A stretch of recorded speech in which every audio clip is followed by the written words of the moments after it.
Welcome to the Effortless English Show with the world's #1 English teacher, AJ Hoge, where AJ's more than 40 million students worldwide finally learn English once and for all, without the boring textbooks, classrooms, and grammar drills. Here's AJ with a quick piece to help you learn to speak fluent English effortlessly. I'm AJ Hoge, the author of Effortless English, Learn to Speak English Like a Native, and the father of the Effortless English System. You want to speak English powerfully. You want to speak English fluently. You want to speak English effortlessly.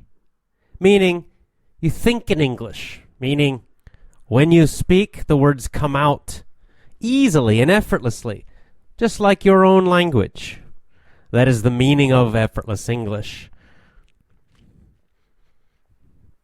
You need to commit to do that. You have to commit to get those results. Those results are possible. Absolutely yes. How do we know? Because many Effortless English members have achieved, have gotten those results. They speak fluently. They speak powerfully. They speak English effortlessly. You just have to do, you must do what they did. What did they do? The successful. What did they do? They committed, right? Not just for a week, not just for a month. They committed to the Effortless English System. They followed it. They used it every day. They used it every week. They used it every month. And most of them, they used it every year. They made a strong commitment, and they got the results that you want. And you will get the same results when you commit. So, commit to my VIP program at effortlessenglishclub.com. Go and join and commit. Most of all, commit at effortlessenglishclub.com. effortlessenglishclub.com.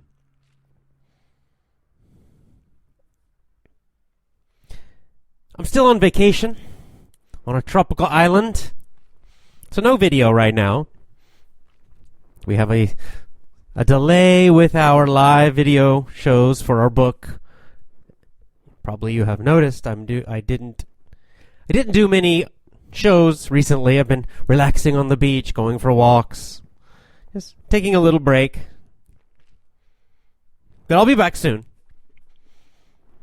Going home soon, and then we will continue our live video shows to finish our book, The 7 Habits of Highly Effective People.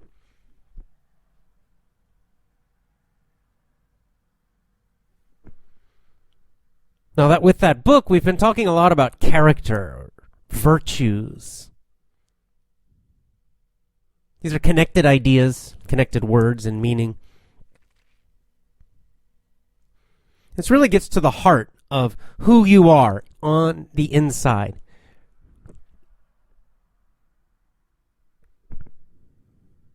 And as you know, there's a big difference between what we might call performance, which is what you do, how you appear on the outside, right, publicly, and then character, which is what you absolutely are on the inside, and also just always, right? If you are a moral person, if you are a good person, if you are an honest person, if you are a strong person, then you will be strong when you're alone, you'll be strong when you're with your family, you'll be strong in all different situations.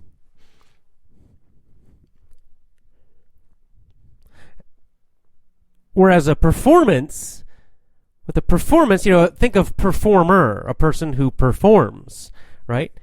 There are many great performers. We've talked a lot about actors.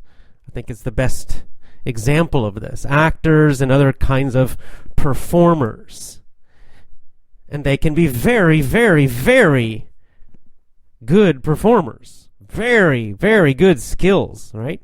Good actors can really make you believe almost anything. They can make you believe they are strong and powerful. They can make you believe they are super intelligent. They can make you believe they are super happy and funny. They can make you believe they are beautiful and amazing. They can make you believe anything they want if their skill is good enough as an actor. But that's not character, that's not virtue, because they are not really those things. They are not really heroic. They are not really strong. They are not really good. And in many cases, they are the opposite in their life away from performing, right? In their regular life, in most of their life, most of the time, right? You know, a movie star, they're only on the camera for a few moments. A movie is only, usually what? Under 2 hours long for most. I think a lot of modern movies, they need about 3 months of filming, something like that. The actual time they're shooting the actors, filming them, recording them. Well, the rest of their life, most of their daily life with their families, with their friends, with everybody, they're just their normal self. That's when their character, their real, true character comes out. And that's why, I don't know why, but unfortunately that's why a lot of people get surprised by, that their some favorite celebrity or actor has some terrible news come out about their life. Like, I always keep using Robin Williams as an example. That's not because I hate Robin Williams. I don't hate Robin Williams. He's just such a strong example. It's just such a clear, strong example of someone he was such a good performer. He seemed so fun and energetic and happy. I mean, really, really powerful performer. That's why he was so famous. It's very difficult to watch his movies, or even his comedy, his stand-up comedy, right? Because that's how he started. He was a stand-up comedian. He would be on a stage, and just crazy and funny. Or even his interviews. You see him on those old interviews with David Letterman or Johnny Carson or whoever. It's very hard when you see those performances. It's very hard to imagine this guy is depressed, super, super, super unhappy, doesn't have a lot of family or good friends that he trusts, that can help him, that he's close to, doesn't have much love in his life. Right? I understand, because you see the public performance. He was so good that it's very hard to imagine that. He was so good at hiding the real truth of his life, of his character. He did not have virtues. He had performance skills. The more I think about it, I'm constantly thinking, as we do these books, I'm always thinking about the various ideas, the different ideas in the books. Because I want to think about them deeply. I want to look deeply into these books, not just the surface. And one question that came up to my mind was, well, is this important? Like, why? Why is character important? Why is virtue important? What's more important? I mean, it seems obvious. Well, it's deep. It's real. It's not fake. But on the other hand, a lot of people will argue that their performance skills are actually more useful for reaching goals, right? I mean, if you're a great performer, even a great liar, you possibly, maybe probably, can get rich faster, can get other kinds of success faster, can get public results faster. Jim Carrey, Robin Williams, these are master performers. They achieved amazing success. They're both miserable people. Well, Robin Williams killed himself, so obviously he was super miserable. I would not be surprised, really it would not surprise me, if Jim Carrey ends up committing suicide, killing himself someday. I mean, he seems like he's losing his mind step by step by step. He is obviously a very unhappy person. If you just start to see more of his recent interviews, he can't hide it anymore.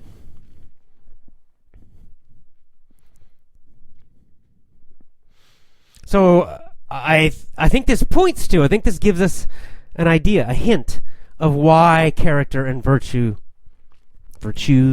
are so important. Because performance, yes, you can achieve outward success, but the problem is you won't become happy. The virtues create happiness. The virtues support meaning and purpose. The virtues give you inner strength to handle difficulty.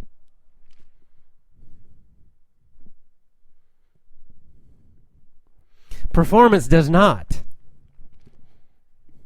So performance is great. You know, you can always tell, like the new successful Hollywood actors or singers or whatever. They probably are extremely excited and happy for the first several years. Maybe the first 5 years, maybe the first 10 years. I don't know. Depends. Right? But it's all a big party and they're achieving this big success. There are these great performers. Everybody thinks they're fantastic. They even believe it for a while.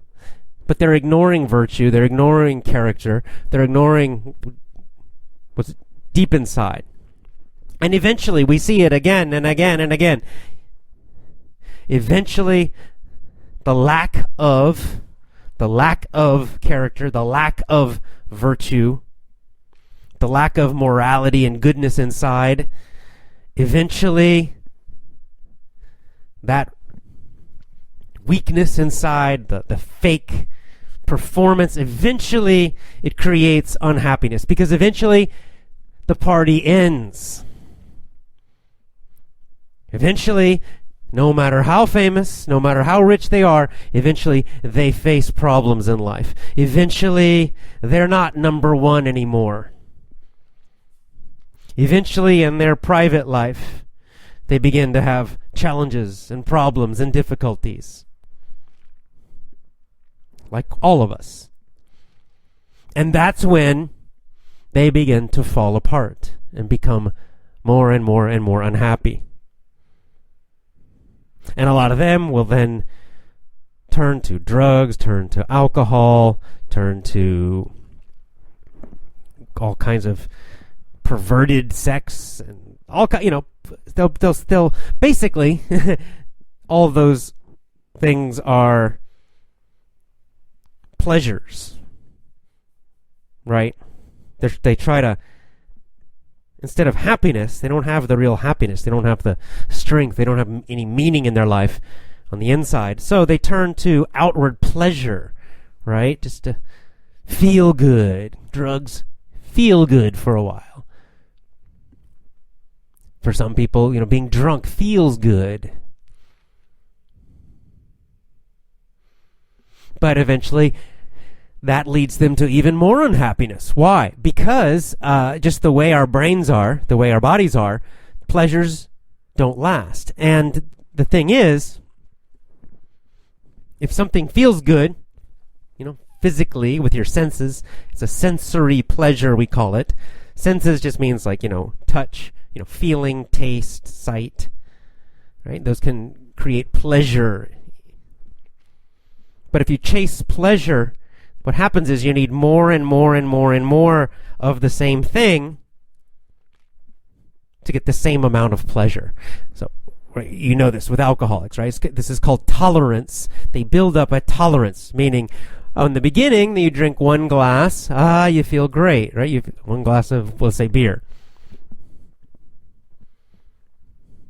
People who are not alcoholics, that they stop. They stop. They just drink a little bit. They enjoy it, and that's all. They don't keep going, right? Because they're not trying to chase the pleasure and get more and more and more. They're not trying to cover some unhappiness inside. But people who become alcoholics or addicts, again, we see this in Hollywood. It's people who are very unhappy. And so after a while, the one glass isn't enough. They need two in order to forget all their problems, to cover all the pain and the problems and the lack of meaning and the unhappiness. And then eventually that becomes 3, and then it becomes 4, and then it becomes 5, right? And then they're becoming full-on alcoholics. Why is that bad? Well, because eventually that starts to destroy their health. It starts to destroy their mental health. They make bad decisions. They start doing stupid things. They drive when they're drunk. They get in trouble with the police. Their relationships fall apart. Their marriages break apart. And then their bodies, they start to have a lot of physical problems. This has happened to Robin Williams, apparently. Apparently Robin Williams had a lot of physical problems. And he used a lot of drugs during his life. I'm sure that helped to destroy his physical health quite a lot and quite quickly.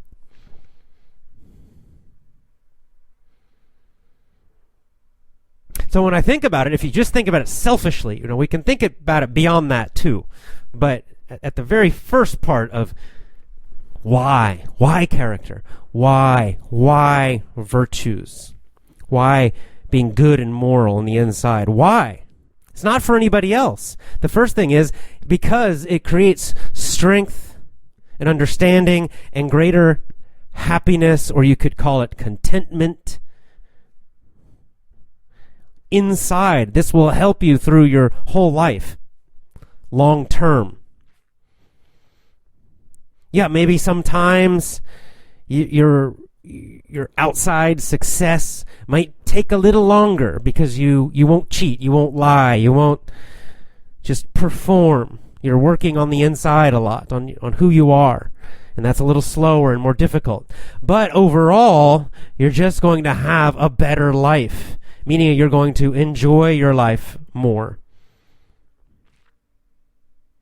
So that's just a very basic, selfish reason to do it.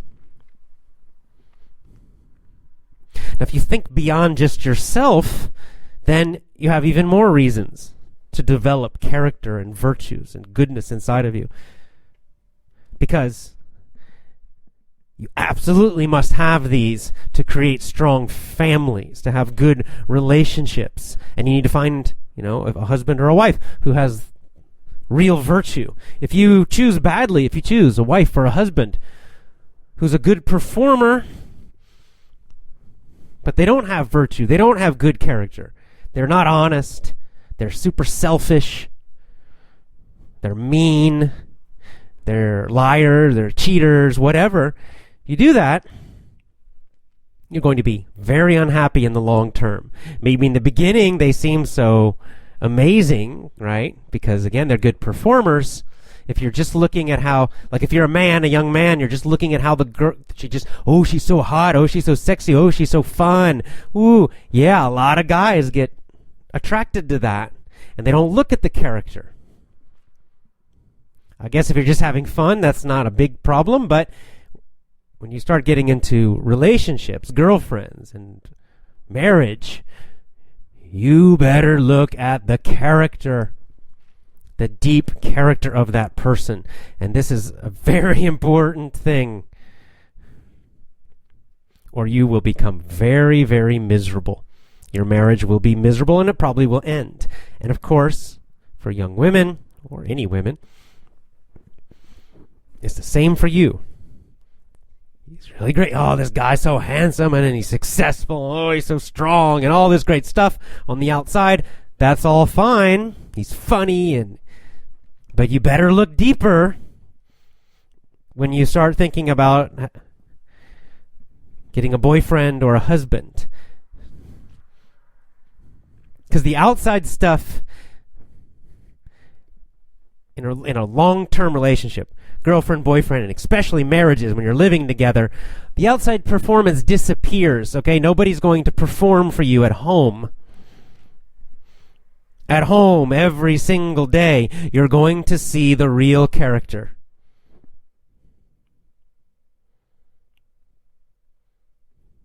And that's what will decide if your relationship is good or not, happy or not. And then, of course, that will decide what your family will be like when you have children.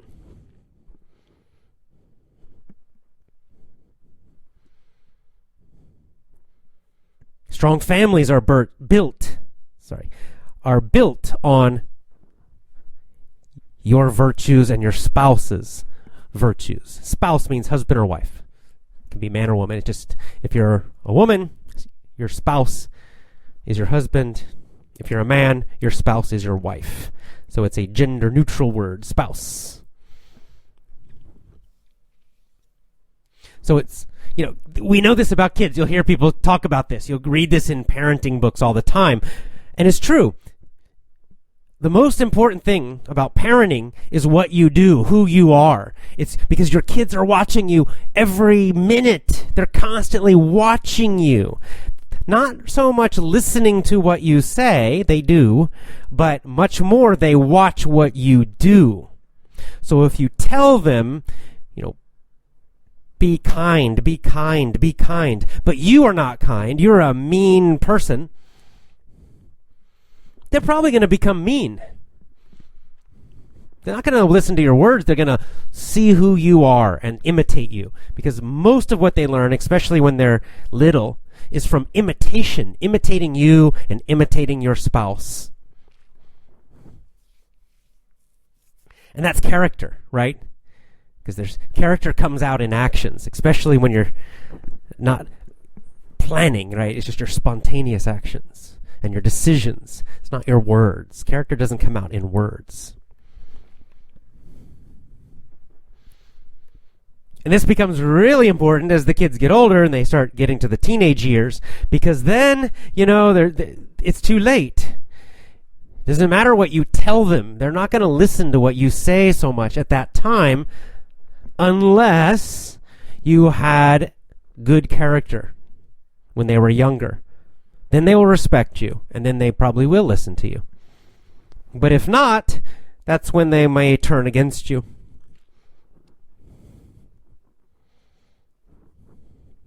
So to create that strong, good family, you've got to have character, and your spouse has to have character. You've got to show that to them, not just say it. So again, character is what creates such, great, strong, happy families. I think this is, again, another reason why we see that if you look at the Hollywood gossip stuff, it's hard to avoid it. It's everywhere. You see that, their families are a disaster, right? Most of these people have disastrous families, multiple divorces, many divorces, kids who have all kinds of mental problems, and it's a huge mess. You would not want to be in their place. You think you do sometimes. Some people think, oh, it'd be so great to be in Hollywood, to be a famous actor. No. Might be fun for a while to have people asking you for autographs and taking your picture, and then after a while, you realize how miserable they are. Okay? So there's another reason, going beyond yourself, why character and virtue are so important, because they are so important for healthy families, healthy marriages, healthy and strong children, families in general, even extended families, because the more virtuous your whole family is, meaning your parents, your children, your brothers and sisters, your cousins, your uncles and aunts, then the stronger your family will be, the happier your family life will be.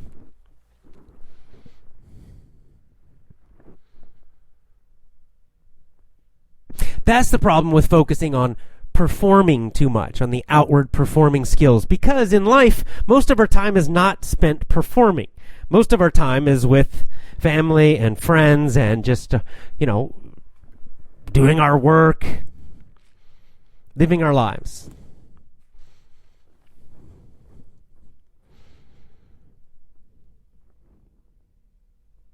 And if you think about it, if you really think about it, what is the point of achieving a high level of success money or fame or power. What's the point if you're going to be unhappy and miserable? What's the point if you achieve that success and you feel no purpose in your life, no meaning? I guess it's a little better. It's better to be rich and miserable than poor and miserable, probably. A little bit less unhappy, a little less uncomfortable, but not much. This does not mean that success is bad. That's not what I'm saying. What I'm saying is that you want success with happiness. You want success with purpose and with meaning. And that means you must have success with virtue, with character. Not just faking it, not just pretending, not just performance.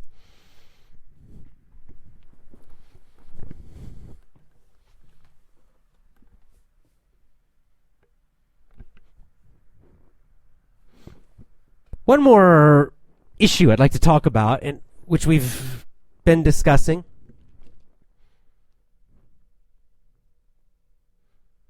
We talked about this issue of character and virtues and why they're important. But then I think we've also been struggling, another struggle, and this is a struggle I've had. You brought it up in the comments in the live videos. Many people brought this up. Different variations, different versions of the same question. But what's funny, what's interesting, I realize now, this question, it's a very old question that you have. A question that human beings, wise and good human beings, have been asking for thousands of years. It's the problem of evil. What about bad people? How can you be virtuous, have good character, when you are being attacked by bad people? That's a tough question. I've been thinking about it a lot. I've been looking at the answer of, for example, the Greeks and the Romans. As you know, I'm quite a fan of the ancient Greeks and the ancient Romans. Ancient Greece and Rome are really the foundation of all of Western civilization.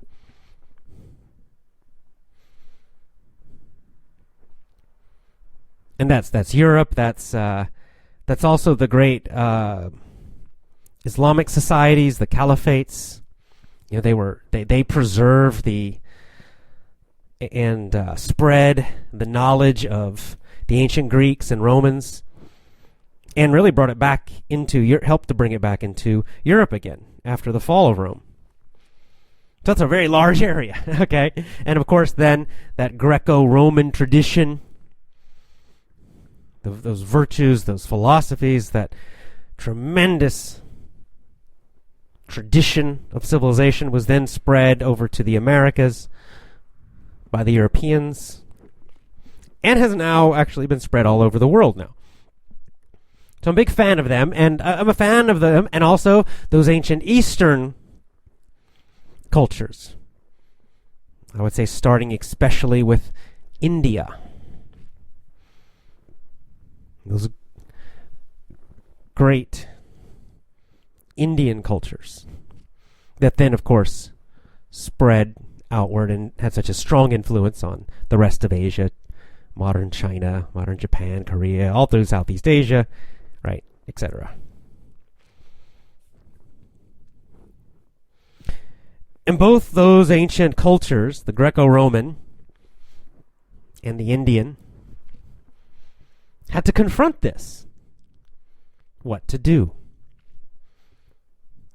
What to do? What to do when you are virtuous and good, but your enemies, bad people, evil people, liars, cheaters, deceivers, try to use your goodness against you, because that's what they do. That is probably the number one technique of evil people, of bad people. because they see your goodness as weakness. They want to use your honesty against you. They want to use your honesty against you so that they want you to tell them something about you, honestly, and then they will use it back against you. Of course, they'll lie as they do it. They want to use your trust against you. So they'll pretend to be helpful, and then you trust them, and then they cheat you. Or kindness, I call this, weaponized kindness or weaponized compassion. It's a very common technique now. You'll see it in the media all the time, where they try to, be kind, be compassionate to these other people, and these other people are attacking you or attacking your culture or attacking your people or invading your people and your country. And they tell you to try to use your kindness, your compassion against you, so you do nothing, so you don't fight back. What to do about this? This is, I believe, really the central question of the Bhagavad Gita, which I have talked about before. Right? This great battle, we have Arjuna, the hero. He is facing exactly this question.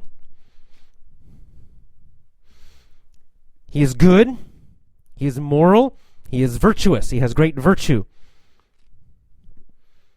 And his enemies have cheated him again and again and again. He's the rightful king, the rightful ruler, and his enemies have cheated and lied, and he has tried to be patient, he's tried to be kind, he's tried to be honest, he's tried to avoid having a war against them. And then they gather an army, and the two armies are ready to fight. But even in this moment, after all of that, after all of his enemies cheating and lying and bad deeds and evil deeds, evil deed means action, he's still, just before the battle, he goes to the front of his army, he's looking across at the others, and he feels compassion.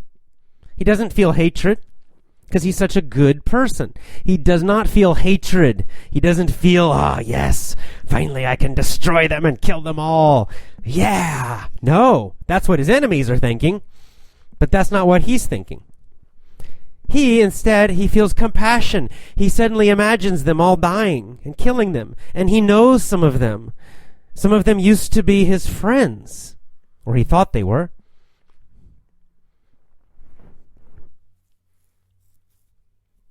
And he also realizes in this battle, people in his own army, good people that are with him, are going to be hurt and going to be killed. Can't be avoided, right? That's what happens in a battle.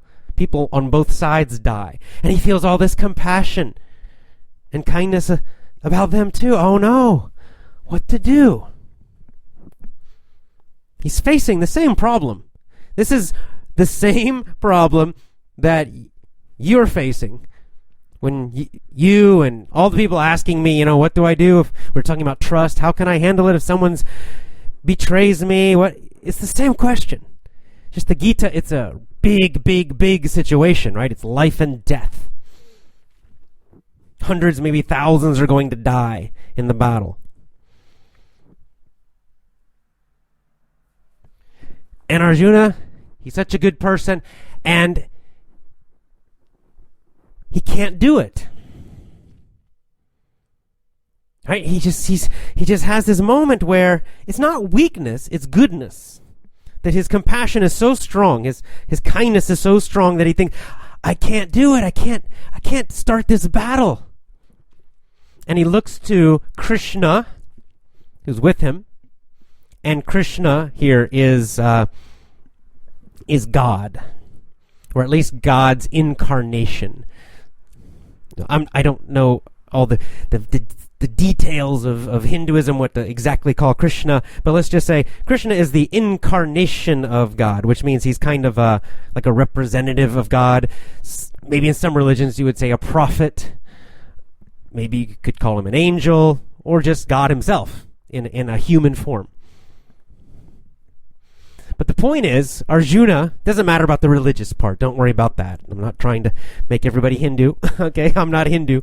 But it's still wonderful. It's fantastic. Even if you're not Hindu, you can understand this, because it's the same question. It's the same question that Christians and Muslims and even non-religious people have asked again and again and again as they struggle with this. We're still struggling. This question, how to deal with bad people when you're good. So he turns to Krishna and says, what do I do? Help me. I can't do it, Krishna. I can't do it. And then Krishna starts speaking, and that's most of the Bhagavad Gita, is Krishna giving him this amazingly powerful teaching about this question, what to do. I'll try to summarize it. You really should read it. Get a copy of the Bhagavad Gita in English or your language and read it, because it's fantastic. But I'll try to give you some of the main ideas, the main points. Main point number 1, Krishna says, if you don't fight, you're a coward. If you don't fight, it's not kindness. Because if you don't fight, all your friends and all your loved ones, many of them still are going to die or become slaves.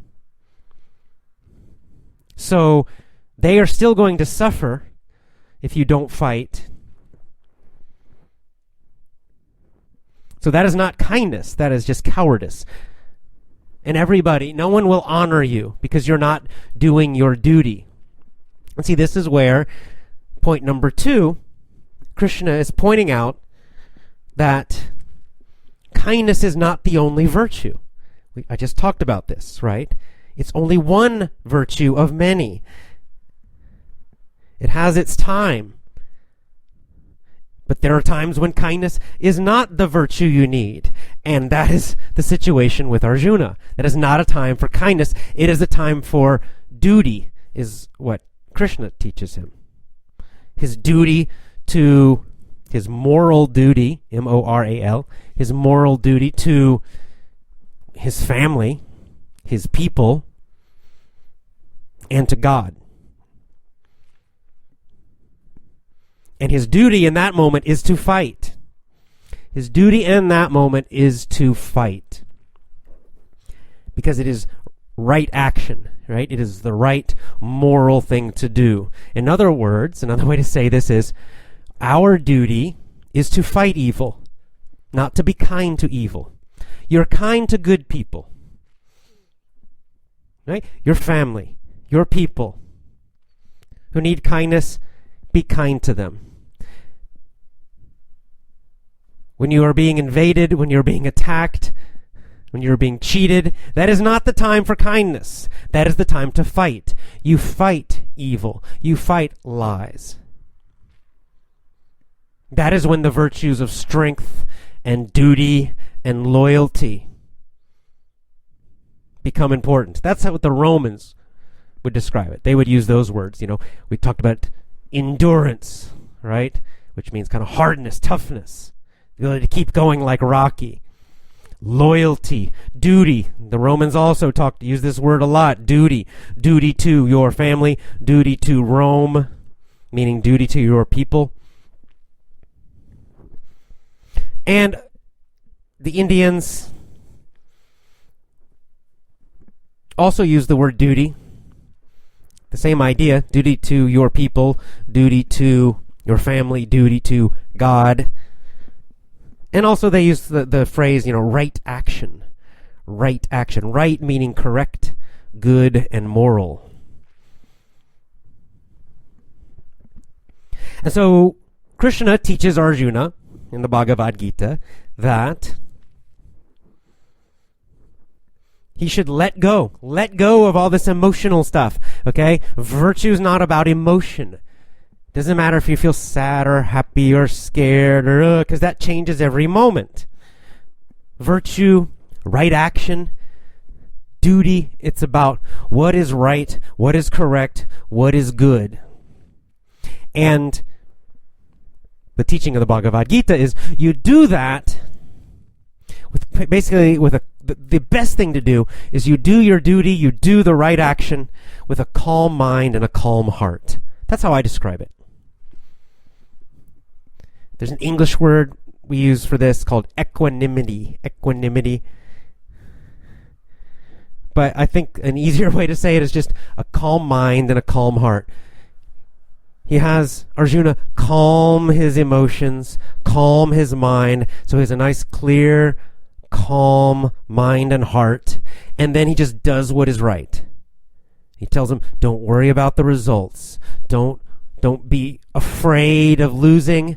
Don't get excited about winning. Don't get excited about killing. That's not good. That's evil. But also, don't become weak and try to run away and be afraid of it.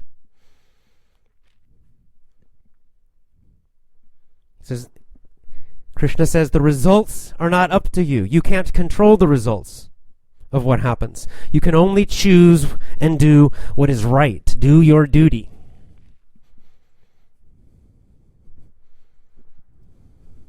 With virtue, with strength inside, go forward and fight this evil, because it's the right thing to do. Without hatred, without fear.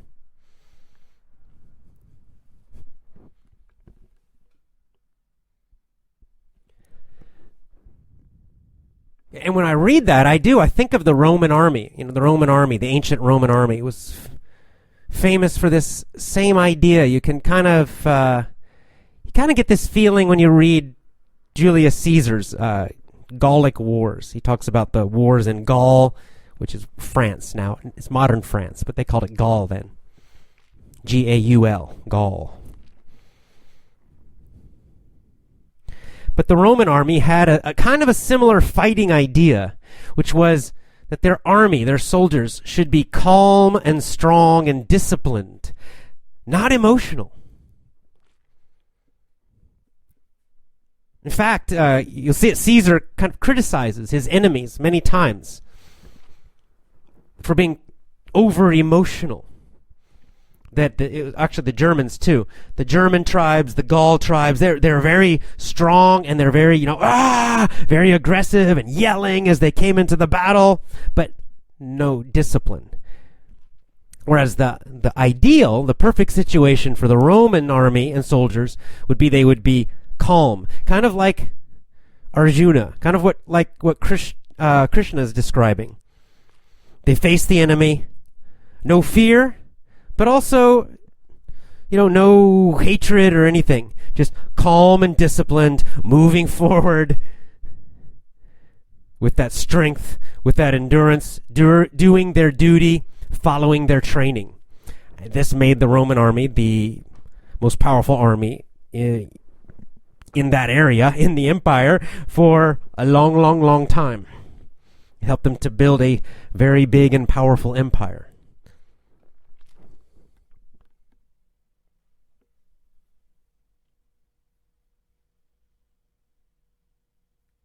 So bringing this all the way back, those are big ideas, going back, quite far in history. We're talking about one of the greatest religious books in the world, the Bhagavad Gita, talking about the great Roman army. You can read more about the Roman view of this.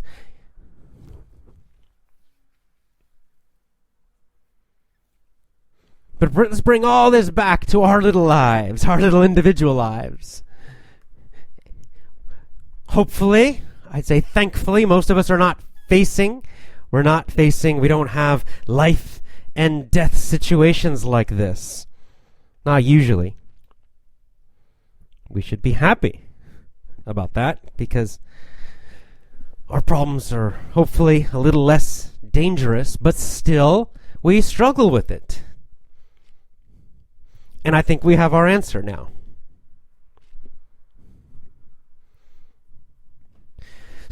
You should work hard to develop these virtues. Develop the hard and the soft virtues. Develop your kindness and compassion. Yes. Develop your wisdom and understanding. Yes. And develop your endurance, your strength, your honor, your honesty. Yes, yes, yes.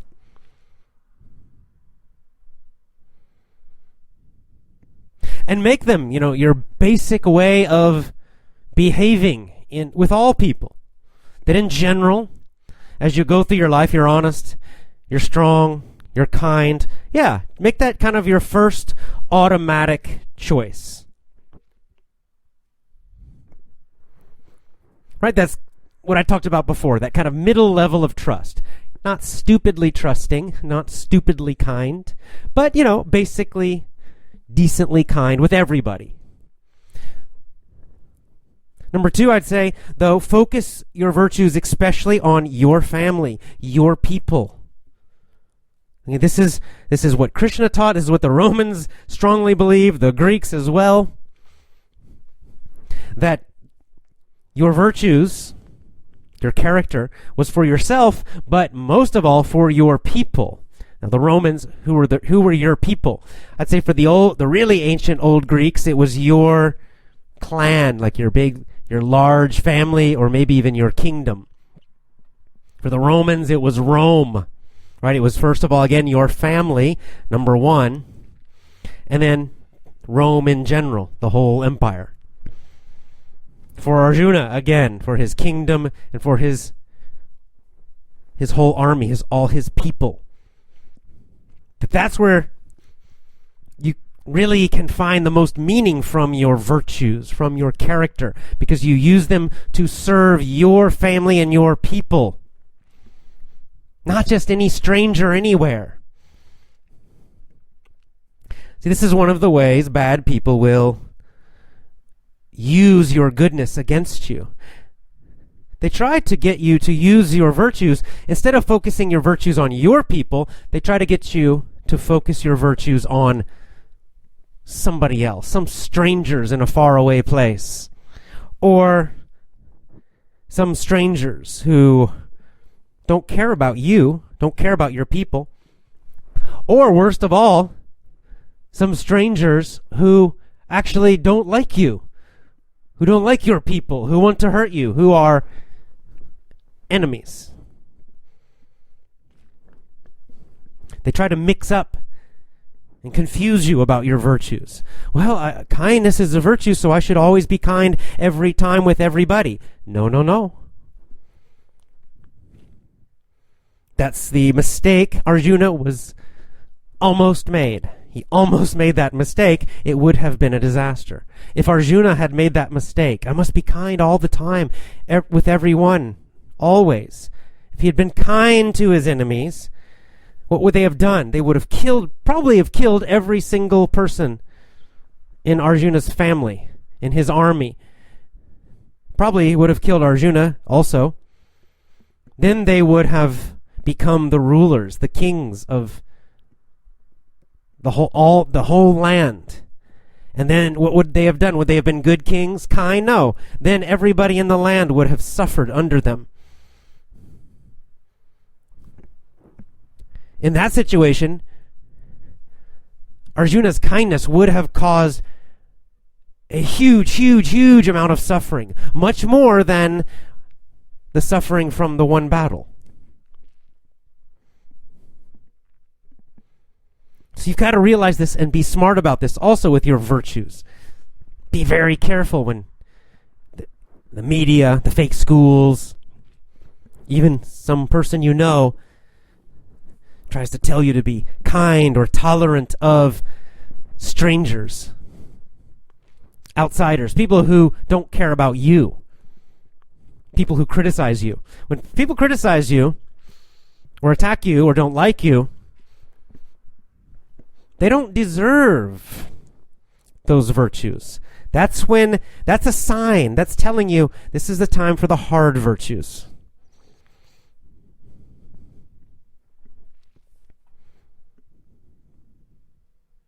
You've got to think like Arjuna after Krishna taught him. Right? You have to understand Krishna's teaching. And so in your own life, let's say you're at work, you're working in an office, and yeah, you start off, you're kind, you're good, you're working on your virtues, you're a virtuous, good person. That's your automatic way to act. And you're there, and you're starting the job, and things are fine, but then something happens. Someone in your office, they kind of lie, and they lie about you to the boss, and they gossip about you to some other people. What should you do? Do you need to be kind to them? No. You probably want to find out what's happening. Maybe it's just a misunderstanding. That's possible, but be careful. And when you realize this is not a misunderstanding, they are attacking me, right? They're cheating me. Then you have to drop all your kindness and your softness with them, not with everybody, just with them. Then you do what Arjuna did. You fight. You fight back, and you fight back with endurance, with strength, with courage, and you don't stop until you win.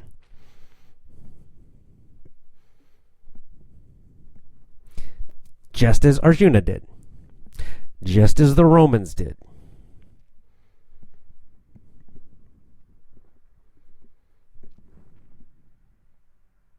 Very, very, very, very, very important. This is how you can be virtuous and good and strong. Strength is a virtue. It's one of the virtues. Only strength is not enough, of course. You can be strong and evil. But to be good and weak is also a terrible situation. To be good and foolish, you're going to suffer. Your family's going to suffer. Your people are going to suffer.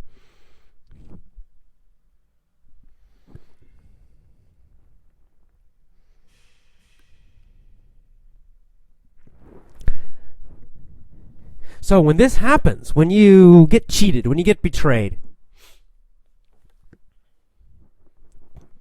you don't need to be kind. Now, in some situations, maybe it happens one time and then it's finished. Just cut the person off, never see them again. That's fine. And, at that time, after, if someone hurts you or betrays you, the first thing you do is you cut them off and it's done. If they're not family or not your people. But then later, if you want, spiritually or, religiously to forgive them in your heart, to let go of anger and all that, that's good for you. Yeah, that's fine. But don't trust them again, right? Forgiveness does not mean stupidity. Forgiveness does not mean you trust them again. It just means you let go of any hatred in your heart. And that's what Krishna was teaching too. Well, Krishna said basically, never even have the hatred, even in the middle of the fight. Now this is hard to do. Okay, it's not easy to do in the middle of a fight, not to feel some anger or even hatred. When you're being attacked and when you have to fight back, it's very normal for most regular humans like us to feel those emotions. But ideally, Krishna's teaching, ideally, at the highest level, you would fight and would not feel those at all. You would just be calm. Like that Roman ideal. Again, it's an ideal, right? It's the highest goal. Of course, I'm sure a lot of the Roman soldiers did feel afraid sometimes. I'm sure a lot of them did, have a lot of anger or aggression. But the ideal they were trying to create in the army was that calm discipline. And the ideal that Krishna taught was to fight without all that emotion. So then you don't need to forgive because you never hate, even in the middle of a battle, even in the middle of a terrible fight, you never feel anger or hate. That's the highest level.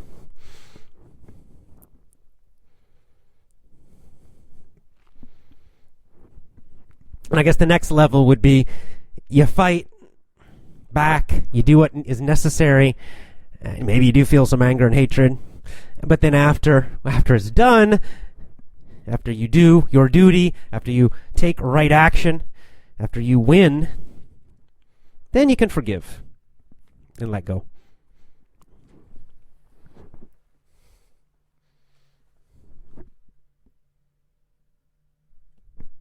Finally, we have to we got to be careful in these kind of things.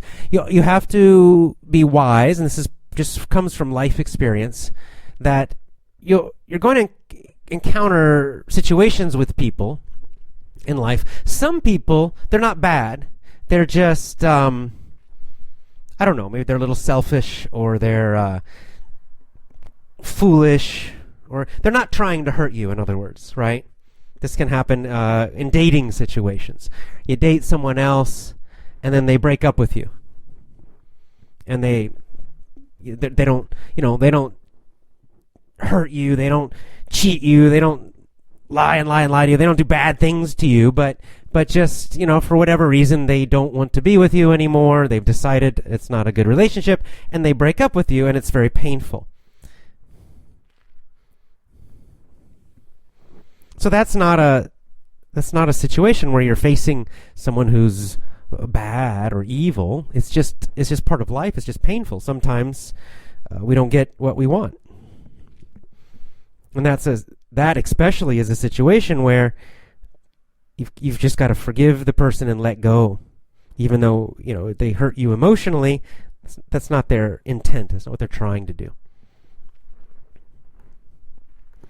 On the other hand, the other kind of person is that kind of person, like I described in an office, where they're gossiping about you. They're lying about you, right? Or people who try to cheat you, or in the media, the constant lies, and the from the fake schools and the fake media, the people who are owning and controlling that, they are bad people, and you have to fight them.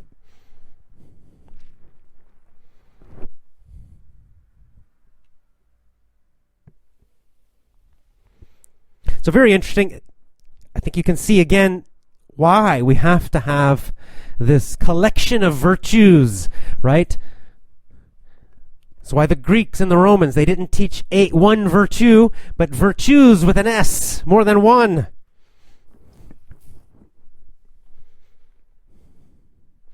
And this is not just the Greeks and the Romans. I think you'll find in every traditional system around the world, religious or philosophical. Right? The Greco-Roman was philosophical, not even religious, really. Somewhat, but the Gita is Hindu, obviously, but you're going to find this everywhere in the world. It's foolish to have just one virtue and only one virtue. It's a collection, and then you know when to use, or when certain virtues become more or most important. And this is how you deal with this problem of evil, this problem of bad people, this problem of liars and cheaters who try to use your goodness against you. Because goodness means you're strong and you're kind. Goodness means you are soft and gentle with people who deserve that, but it also means you are hard and you fight with people who deserve that. You don't ignore evil. You fight it. And that gives you the full collection of virtues. That gives you true, deep character. And it's those hard virtues which help you overcome fear, which makes your life so much better when you're not afraid.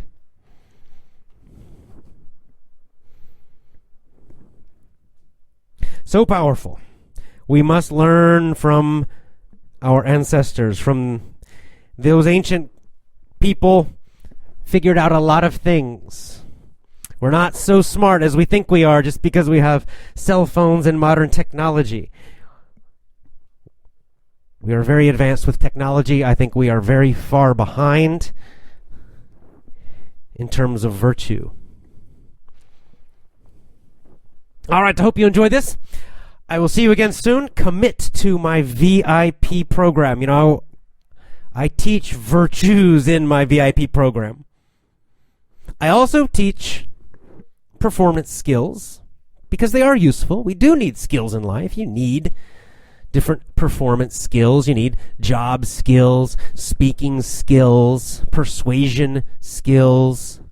Yes, they're all quite useful. Of course they are. Of course. The point is that the skills are on top of virtues, right? They go with your virtues.